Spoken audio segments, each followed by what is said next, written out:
안녕하세요. TV 주치 건강하게 삽시다의 신재원입니다. 최근 들어서 저에게 허리가 아픈데 어떻게 해야 되느냐, 허리 디스크가 있는데 어떻게 해야 되냐, 이렇게 질문을 주시는 분들이 굉장히 많습니다. 그래서 오늘 TV 주치 시간에는요, 정형외과 전문의 신상익 원장님 모시고 허리 디스크에 대해서 한번 알아보겠습니다. 원장님 어서 오세요. 예, 정형외과 전문의 신상익입니다. 네, 원장님 허리가 아프다고 다 디스크는 아니지 않습니까? 예, 환자분들이 보통 통증을 말씀하실 때 허리 전반에 대해서 말씀하십니다. 등부터 허리, 엉덩이까지 통증을 다 말씀하시는데 통증을 다 나누어 생각하면 좋습니다. 벨트 라인을 기준으로 벨트 라인보다 위쪽의 통증일 경우에는 근육이나 뼈, 관절의 통증일 가능성이 높겠고 엉덩이 쪽으로, 다리 쪽으로 통증이 내려가는 경우에는 신경이 눌리는 통증일 가능성이 좀 더 높겠습니다. 네, 또 궁금한 게 허리가 이제 삐끗해서 아픈 거랑 이 디스크랑 그럼 허리가 아프면 좀 어떻게 좀 구분을 할 수가 있는 건가요? 평소에 허리가 건강하시고 통증이 없으시다가 삐끗하고 나서 벨트 라인 위쪽으로 통증이 발생하면서 증상이 일주일 이상 지속되지 않는 경우에는 대부분 근육통, 급성 요추 염좌일 가능성이 높겠습니다. 하지만 증상이 호전과 악화를 반복하면서 벨트 라인 아래로 엉덩이 쪽으로, 다리 쪽으로 증상이 내려가면서 지속적으로 아픈 경우에는 추간판 탈출증이나 척추관 협착증 등의 좀 더 심각한 상태를 의미한다고 할 수 있겠습니다. 네, 그 지금 뭐 추간판 탈출증 말씀하셨는데 사실은 이게 원래 말하는 디스크죠. 그러니까 디스크는 이제 뭐 속칭이고 원래 용어는 이제 추간판 탈출증이 되는데 이게 뭔지 좀 간단하게 설명해 주시죠. 추간판 디스크는 뼈와 뼈 사이에 있는 구조물로 쿠션 역할을 하는 구조물입니다. 연골로 되어 있고 쉽게 생각하면 막에 쌓여 있는 젤리라고 생각하시면 됩니다. 이 젤리 같은 구조물이 튀어나와 신경을 누르게 되는 경우에 극심한 허리 요통과 하지 방사통이 발생하는데 이를 추간판 탈출증이라고 얘기합니다. 사실은 생기는 원인이 뭐 굉장히 다양할 것 같긴 한데 이게 주로 왜 생기는지 좀 설명을 해주시죠. 디스크가 생기는 원인은 일단 퇴행성 변화가 선행이 됩니다. 퇴행성 변화에 의해서 그 수액을 싸고 있는 막 섬유륜이 약해지게 되고 그 약해진 섬유륜에 어떤 외상의 충격이 가하게 되면 그 수액이 신경을 누르게 돼서 디스크가 발생하게 되는 것입니다. 퇴행성 변화는 나이가 들면서 서서히 진행되는 게 대부분인데요.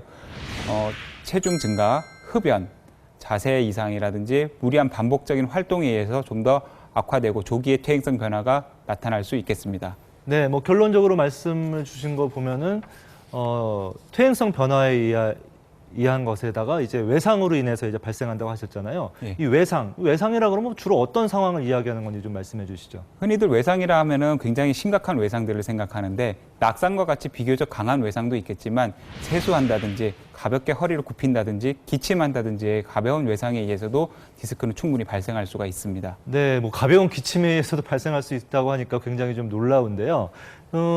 이 디스크는 좀 어떻게 그러면 좀 치료를 받아야 될까요? 디스크의 치료 방법은 크게 네 가지로 나눌 수가 있겠습니다. 먼저 물리치료 및 운동치료, 둘째 약물치료, 셋째 가벼운 시술, 넷째 수술로 단계를 나눌 수가 있는데요. 수술을 해야 되는 5%를 제외하고는 먼저 보존적 치료를 시행하는 것이 좋겠습니다. 급성 요통이 발생한 경우에는 2 내지 3일 정도 휴식을 취하면서 약물치료로 염증과 통증을 줄여주고 이후 자세 변화라든지 운동치료, 물리치료를 통해서 증상 호전을 꾀할 수 있겠습니다. 네, 뭐 수술하는 경우가 5% 정도라고 말씀을 해주셨는데 이 5% 어떤 경우에 좀 해당이 될까요? 반드시 수술을 해야 되는 경우는 그렇게 많지 않습니다. 하지만 꼭 응급수술을 해야 되는 경우가 있는데요. 첫째, 소변을 보기가 굉장히 힘들어지면서 증상이 악화되는 경우. 둘째, 항문 주위 감각이 저하되는 경우. 셋째, 다리로 극심한 통증이 내려오면서 감각 저하와 함께 힘이 빠지는 증상, 근력 약화가 나타난다든지 아니면 보존적 치료에도 증상 호전이 없는 경우에는 수술적 치료가 필요하겠습니다.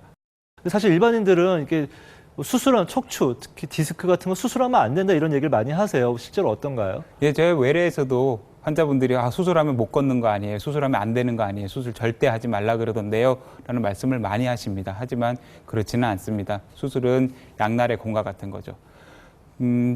병변을 정확하게 진단을 하고 최소 침습적으로 수술을 한다면 그 결과는 매우 만족스럽다고 생각하고 있습니다. 네, 또 최근에는 이제 많이 쓰이는 것들이 이제 비수술적인 뭐 치료, 소위 얘기하는 시술법들인데 뭐 주사 치료나 뭐 신경 성형술 이런 것들도 많이 쓰이지 않습니까? 네.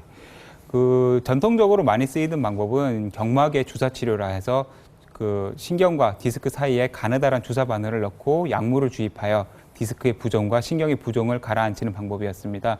그 치료는 한 90%의 치료 성공률을 보이고 있었는데 최근 유행하고 있는 것은 경막의 신경 성형술이라 하여 꼬리뼈 공간을 통해 가느다란 카테터를 집어넣고 약물을 주입하는 것입니다. 주사 치료와 신경 성형술의 치료 효과에 대해서는 크게 차이는 없는 것 같으나 신중한 환자 선택을 통해서 효과를 좀 더 배가시킬 수 있다고 생각합니다. 네, 그리고 평소에 좀 이렇게 허리 쪽에 근육을 좀 강화하는 운동들을 좀 하면 좋을 것 같은데 어떤 운동들이 좀 도움이 됩니까? 여러 가지 운동법이 있습니다만 가장 중요한 거는 환자 자신에게 맞고 또 꾸준히 할 수 있는 운동을 찾아서 하는 것이 가장 좋겠습니다. 걷기, 저병을 제외한 자유형이나 배영 등의 수영, 아니면 실내 자전거 타기 등이 도움이 되는데요. 하루에 20-30분씩 평지나 낮은 언덕을 걷는 것은 굉장한 도움이 된다고 생각을 합니다. 바른 자세로 숨이 약간 찰 정도로 빠르게 걷는 것이 도움이 되고요. 허리 운동을 할 때 가장 중요하게 반드시 염두에 둬야 될 것은 허리를 과도하게 굽히거나 젖히는 자세는 허리와 디스크, 관절을 망가뜨리는 지름길이 될 수 있으니까 주의하셔야 됩니다.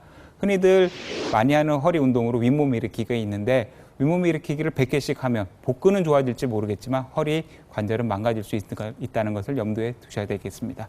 그 수영에서 저병은 좀 허리에 무리가 좀 가나 보죠? 그렇죠. 저병은 여러모로 허리를 젖혔다 굽혔다 하는 동작이 있기 때문에 수영이 허리에는 굉장히 좋은 운동이나 저병은 피하시는 게 좋겠습니다. 네, 그 허리를 굽히거나 젖히는 운동, 뭐 비트는 운동 이런 거를 뭐 하지 말아야 된다. 이런 말씀을 좀 새겨드려야 될 것 같습니다. TV 주치 건강하게 삽시다의 문은 언제나 활짝 열려 있습니다. 뭐 궁금하신 것이 있으면 아래 홈페이지에 들어오셔서 문의를 주시면 저희가 답변을 해드리겠습니다. 오늘 도움 말씀을 주신 신상희 원장님 감사합니다.